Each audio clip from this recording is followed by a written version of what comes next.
बिस्मिल्लाहिर्रहमानिर्रहीम। अस्सलाम वालेकुम। रमज़ान ट्रांसमिशन में जी टीवी पर उवैस रब्बानी साहब के प्रोग्राम में कारी खलीलुर रहमान साहब और मुफ्ती हनीफ कुरैशी साहब की आपस में झड़प हो गई। टॉपिक था तसव्वुफ़, और तसव्वुफ़ में जो कारी खलीलुर रहमान साहब हैं उनके अंदर इंजीनियर मोहम्मद अली मिर्ज़ा साहब की रूह आ गई और उन्होंने मोइनुद्दीन चिश्ती अजमेरी का जो वाक़या है हश्त बहश्त किताब में वो पढ़ना शुरू कर दिया कि ये देखें जी इनके बाबे ने क्या किया कि एक शख्स उनके पास आया मरीद होने के लिए, तो उन्होंने कहा पढ़ो कलमा ला इलाहा इल्लल्लाह चिश्ती रसूलुल्लाह माज़ल्लाह। ये अब किसी से भी कोई ढकी छुपी बात नहीं, क्योंकि इंजीनियर साहब ने इस बात को इतना उजागर किया है कि अब तो मेरा ख्याल है बच्चे बच्चे को ये बात पता लग गई है। अब ये नेशनल टीवी और वहाँ पर बैठ कर ये कह रहे हैं। फिर दूसरा वाक्य उन्होंने बायजीद बस्तामी वाला भी कहा कि वो कहा करते थे, मैं ही कुर्सी हूँ, मैं ही कलम हूँ, मैं ही लौ हूँ, मैं ही अहमद हूँ, मोहम्मद हूँ, ईसा हूँ, दाऊद हूँ। अस्तगफुरुल्लाह तो बोले। और ये भी एक बात है ना उनसे मशहूर कि उन्होंने कहा था कि मेरा झंडा मोहम्मद के झंडे से बड़ा है, माज़अल्लाह अस्तगफुरुल्लाह सल्लल्लाहु अलैहि वसल्लम। तो अब उन्होंने कहा इस पे जवाब चाहिए। तो मुफ्ती हनीफ कुरैशी साहब हिफ्ज़ुल्लाह ताला ने वहाँ पर दबंगे दोहल इस बात का ऐलान किया। उन्होंने कहा कि ये कलमा पढ़ने वाला भी काफिर और पढ़ने वाला भी काफिर, हमारा तो यही ईमान है।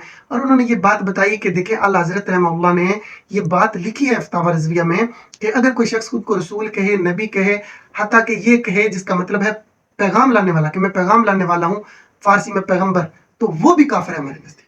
तो ये तो बहुत दूर की बात है कि कोई अपने नाम का कलमा पढ़ाए। तो ये बात तो ना इंजीनियर साहब बताते हैं और ना ही कारी खलीलुर रहमान साहब ने बताई। तो हम तो ये चाहते हैं कि दोनों तरफ के हक़ाइक़ बताए जाए। अब मामला ये, उन्होंने कहा कि आप ये किताब जो ना हमारे सिलेबस में पढ़ाई जाती है, ना हमारे अकायद में है, तो ये हमारे खाते में क्यों डाली जा रही है? जो प्रिंट कर रहे हैं सही है, हम तो इसको कुफ्रिया मानते हैं और अहले सुन्नत कुफ्रिया मानते हैं जो उलमा है। अब तो अवाम भी जो समझने वाले हैं वो मानना शुरू हो गया। कोई भी मुसलमान इसको कैसे एक्सेप्ट कर सकता है? मैं खुद आपको बताता हूँ कि ये चिश्ती रसूलुल्लाह, थानवी रसूलुल्लाह की जितनी इबारतें हैं हम इसको कुफ्रिया मानते हैं। बायजीद बस्तामी से जुड़ी हुई जितनी भी बातें हैं, ऐसे वाली बातें, मैं उन सारियों को कुफ्रिया मानता हूँ।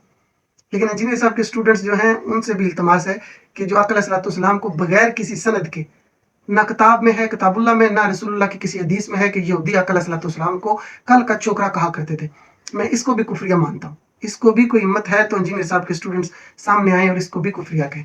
उन अबारतों को तो हम कुफ्रिया कहते ही हैं और अहले सुन्नत के बड़े उलमा भी इसको मानते हैं, शुरू से मान रहे हैं कि ये अबारतें कुफ्रिया हैं। अब मुफ्ती हनीफ कुरैशी साहब ने ये कहा कि जो अहादीस की किताबों में बातें हैं वो आप बयान भी नहीं कर सकते, तो वो उनको क्यों नहीं आप सेम ट्रीट करते? वहां पर ज़ईफ़ लगाते हो, मौज़ू लगाते हो, कुछ भी लगाते हो। तो जैसे इंजीनियर साहब बार बार कहते हैं कि ये छापने वाले इनको प्रिंटिंग से ख़त्म कर दिया जाए, तो वो मुतालबा करते हैं कि मिशकात शरीफ में जो अहादीस है वो उज़्व तनासल को मुंह में डालने वाले, ये आका अलैहिस्सलाम का कलाम तो हो नहीं सकती। तो ये हदीस जनाब आप क्यों नहीं उनको जोर डालते प्रिंटिंग वालों को कि ये इसमें ना डालें? क्योंकि आपने अपने टेबल पर भी रखी होती है और इंजीनियर साहब बेचते भी हैं आप लोग किताबें। आपको पता है ना, जो दो आइडन ट्रुथ हैं, जो दो छुपे हुए राज हैं एकेडमी में जो कैमरे में सामने नहीं आते, वो ये हैं उनमें से एक कि आप मिशकात किताब बेचते हैं, और दूसरा वो बिलाल, शायद बिलाल भाई का चैनल सब्सक्राइब करवाते हैं, लोगों को बताते हैं।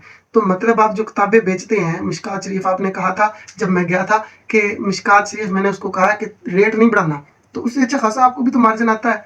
तो वो जो किताबें आप बिकवा रहे हैं तो उन किताबों को भी आप रखवाएं फिर कि ये ना छापा जाए इसको। लेकिन वहाँ आप कहते हैं कि नहीं ये हम नहीं कर सकते। तो ये कैसे कर सकते हैं? मैं तो कहता हूँ कि ऐसी कोई भी चीज़ जो है, ऐसी कोई भी कुफ्र या अबारत वो किताबों में नहीं होनी चाहिए। इसी तरह जो अहादीस ज़ईफ़ हैं तो उनको भी हदीस की किताबों से हज़फ कर देना चाहिए, ताकि सही सनद से जो हदीसें हों हसन दर्जा की वही लोगों तक पहुँचे।